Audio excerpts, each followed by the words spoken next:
आप जब बाहर जाते हैं तो सिर्फ बोल के नहीं आते हैं, कुछ सीख के भी आते हैं। अभी देखिएगा लौट के आने के बाद, जैसे उन्होंने प्रेस कॉन्फ्रेंस की थी ना और कहा था वो हाइड्रोजन बम नहीं, अभी तो एक हिस्सा है, तब लंका भी मलेशिया गए थे, जितना हिस्सा बताया गया होगा उतना लेके आए। अब जितना कुछ और बताया जाएगा संभावना है उसको लेके आएंगे, क्योंकि इस ढंग की चीजें मैं नहीं कह रहा हूं, मैं सोशल मीडिया में और पब्लिक मीडिया में अवेलेबल है। राहुल गांधी से पूछना चाहता हूं कि जो कुछ बोला गया है यह सच है क्या? अगर सच है तो आपने दुनिया में कौन सी इंजीनियरिंग की यूनिवर्सिटी से आपने पढ़ा है? वैसे शायद हो सकता है कि वो इसीलिए पढ़े हों, जैसे आपको याद हो ना, वो लोगों को भड़काने के लिए भी बोल रहे थे कि आईआईटी के पेपर्स जो हैं वो एक पर्टिकुलर कम्युनिटी के लोग सेट करते हैं, इसलिए पर्टिकुलर जो गरीब लोग हैं उनको वो उसमें से नहीं आ सकते हैं, सेलेक्ट नहीं हो पाते। यानी moving charge in magnetic field, electromagnetic induction और फोर्स वेलोसिटी और एक्सेलरेशन में भी उनको कास्ट नजर आती है। मुझे लगता है कि इस प्रकार की बातें करने का उद्देश्य, मैं यहां राहुल जी का मजाक नहीं उड़ा रहा हूं, मैं देश से कहना चाहता हूं, 100 साल से सत्ता को कब्जा रखने के वाले इस खानदान के बरखुरदार जो भारत विरोधी शक्तियों के झंडा बरदार बन चुके हैं, उनसे बहुत खबरदार रहने की जरूरत है। और आपने देखा इस बार उन्होंने एक और बात बोली है। उन्होंने क्या बोला? उन्होंने कहा कि इंडिया में 16-17 प्रकार की लैंग्वेजेस हैं। अभी आप देखिएगा लैंग्वेजेस पर लड़ाई कराने का प्रयास करेंगे। उत्तर दक्षिण में लड़ाई कराने का प्रयास कर चुके हैं। कर्नाटक के फाइनेंस मिनिस्टर बोल चुके हैं कि दक्षिण भारत वाले टैक्स ज्यादा देते हैं, तो पत्रकार ने उनसे पूछा तो क्या अलग होना चाहिए? उत्तर हां जी, अलग हो जाना चाहिए। बिहार को लेकर तेलंगाना और डीएमके तमिलनाडु के मंत्री जो बोल चुके हैं वो है प्रांतों में वैमनस्य फैलाओ। भाषा को लेकर तमिल हिंदी, कन्नड़ हिंदी, मराठी हिंदी और अब देखिएगा आने वाले टाइम में बंगला हिंदी। तो जातियों को लेकर अगड़े पिछड़े, सामान्य दलित सब में लड़ाना है, ये उनका पूरा एजेंडा साफ दिखाई पड़ रहा है।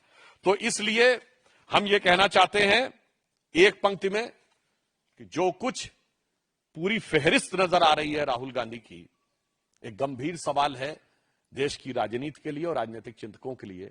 यदि कोई पार्टी सत्ता की लालच में या विवशता में विदेशी मूल का नेतृत्व स्वीकार करने को तैयार हो जाती है, तो यह विदेशी मूल सिर्फ भूल साबित होता है या उस पार्टी और देश के लिए शूल साबित हो जाता है।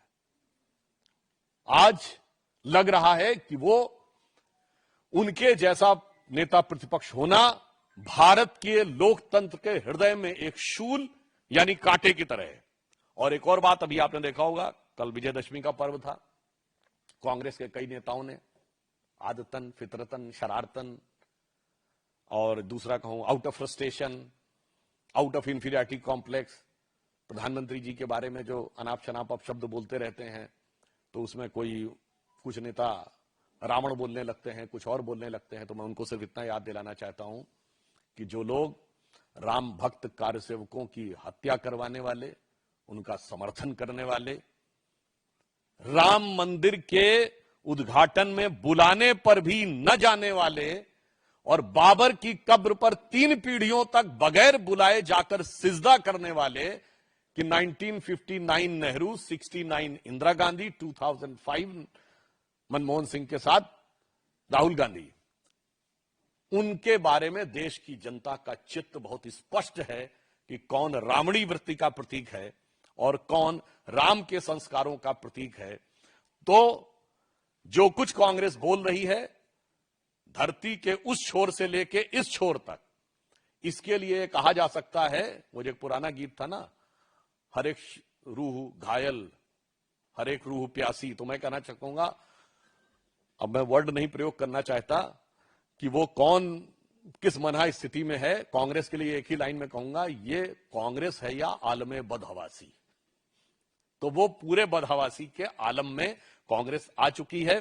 और मैं देश से कहना चाहता हूं इस विषय पे कि ये खतरनाक शक्तियों के, विदेशी शक्तियों के हाथ में कांग्रेस जाने या अनजाने, मैं दोनों बात से कह रहा हूं, जो कांग्रेस के नेता जान रहे हैं वो देश के लिए, देश के साथ द्रोह कर रहे हैं। जो नहीं जान रहे हैं, अनजाने में टूल बने हुए हैं, उनको समझदारी दिखानी चाहिए और इन नेताओं को रोकना चाहिए। मगर बहुत स्पष्ट हो गया है कि कांग्रेस इस समय राष्ट्र विरोधी तत्वों के हाथ का एक खिलौना बनती जा रही है। कांग्रेस का नेतृत्व एक जमाने में इतना परिपक्व था, आज की डेट में उतना ही अपरिपक्व है। कांग्रेस का नेतृत्व एक जमाने में अल्ट्रा लेफ्ट और इन लोगों को यूज करना जानता था, इंदिरा गांधी और पीवी नरसिम्हा राव तक। आज उनके द्वारा यूज होने लगा है। यह सिर्फ कांग्रेस के लिए समस्या नहीं है, आज देश के लिए चिंता का विषय है। धन्यवाद।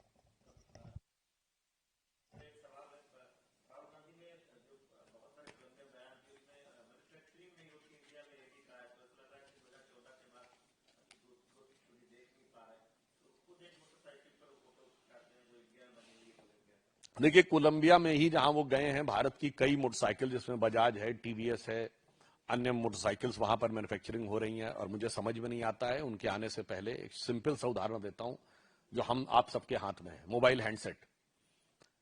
2014 से पहले भारत दुनिया का second biggest mobile handset consumer था, क्योंकि आबादी में हम नंबर 2 थे और चाइना नंबर 1 था। आज हम सेकंड बिगेस्ट प्रोड्यूसर हो गए हैं। उस समय केवल 2 फैक्ट्री थी, आज 240 फैक्ट्री हैं मोबाइल हैंडसेट बनाने वाली। दुनिया की सबसे बड़ी मोबाइल हैंडसेट बनाने वाली कंपनी सैमसंग की दुनिया की सबसे बड़ी फैक्ट्री भारत में नोएडा में है। और सबसे हाईटेक मोबाइल बनाने वाली कंपनी एप्पल के आईफोन की चाइना के बाहर सबसे बड़ी फैक्ट्री भारत में है। तो मैं पूछना चाहता हूं राहुल गांधी से, ये बना कौन रहा है? अगर मैन्युफैक्चरिंग नहीं हो रही, आसमान से कोई जिन्न आकर बना रहे हैं क्या? भारत ने विमान वाहक युद्धपोत बना लिया है, हम अपना मिसाइल बना रहे हैं, एयरक्राफ्ट बना लिया, फाइटर एयरप्लेन बना लिया है। ये बना कौन रहा है?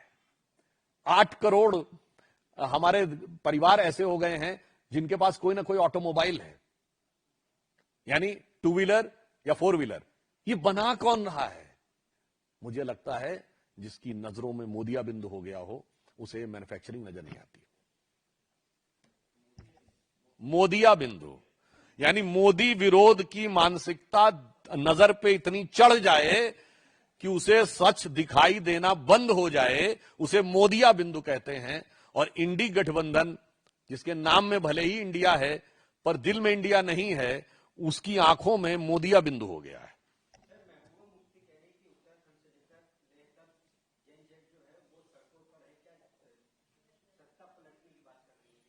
अच्छा, उनके दौरे हुकूमत में जो सड़कों पे आते थे वो कौन थे? अब वो नजारे नजर नहीं आते, इसलिए कोई ऐसी बात नहीं है। ये तो वही है, उनका असेसमेंट हमेशा गलत रहता है। महबूबा जी का असेसमेंट था ना कि जिस दिन धारा 370 हट जाएगी उस दिन तिरंगे को कंधा देने वाला कोई नहीं मिलेगा। और आपने देखा कि डल लेक पे 2 तिरंगे की कतार थी।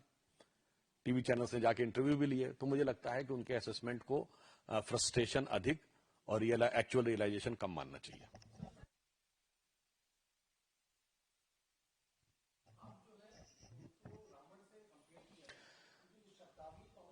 मैंने इसका उत्तर दे दिया है।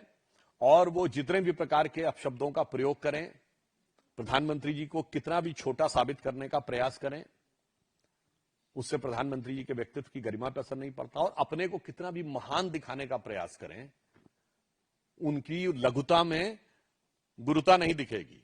इसे मैं एक पंक्ति में कहना चाहूंगा, वो लोग जो प्रधानमंत्री जी के लिए प्रयास कर रहे हैं कि जे बड़ेन को लघु कहें नहीं रहीम घट जाए, जे बड़ेन को लघु कहें नहीं रहीम घट जाए, गिरधर मुरलीधर कहें महिमा बदलत ना है। यानी भगवान कृष्ण को इतना बड़ा पर्वत उठाने वाला गिरधर कहिए या छोटी सी मुरली उठाने वाला मुरलीधर, आप बड़े से छोटा भी करने का प्रयास करिए तो महिमा नहीं बदलती।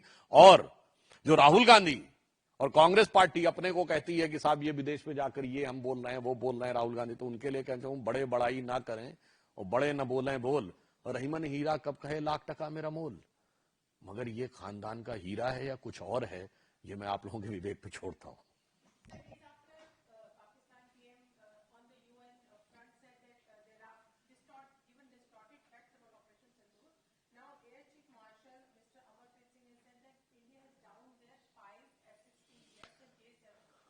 वैसे तो एक बार देखिए, समस्या क्या है कि भारत के कैटेगोरिकल स्टेटमेंट के बाद भी जिन लोगों के दिमाग एक गिरी हुई मानसिकता से ग्रस्त हैं, उन्हें गिरे हुए भारतीय जहाज नजर आ रहे हैं। और ये आज नहीं है, बालाकोट में भी ये पूछते थे कि बिल्डिंग गिरी थी कि पेड़ गिरे थे, आदमी मरे थे कि कौवे मरे थे, और 30 मरे थे कि 300 मरे थे। और ये सर्जिकल स्ट्राइक में भी सबूत पूछ रहे थे। मुझे लगता है जो कुछ पाकिस्तान के साथ हुआ है उसके लिए जो आपने कहा, शहबाज शरीफ साहब का वो बयान जो वीडियो अवेलेबल है जिसमें उन्होंने कहा था 9 और 10 की दरमियानी रात मेरे सिपा सलार जनरल आसिम मुनीर ने हमें जगाकर रात को 2:30 बजे कहा कि हिंदुस्तान ने हमारे कई एयर बेसेस पे मिसाइल गिरा दी है और नूर खान एयरबेस पर भी मिसाइल गिराई है। अब उससे आप समझ सकते हैं कि स्थिति क्या रही होगी। और अजरबैजान में जाकर शहबाज शरीफ ने बोला था कि हमने तो सोचा था कि हम फज्र की नमाज के बाद 4:30 बजे अटैक करेंगे, मगर हिंदुस्तान ने उससे पहले 2:30 बजे अटैक करके हमारे कई जो थे वो एयरपोर्ट्स को डैमेज कर दिया था। मुझे लगता है जो सीधा साक्षात सत्य दिखाई पड़ रहा है उसको कोई न देखना चाहे तो फिर मैं कहूंगा ये दूसरी आंख में भी मोतियाबिंद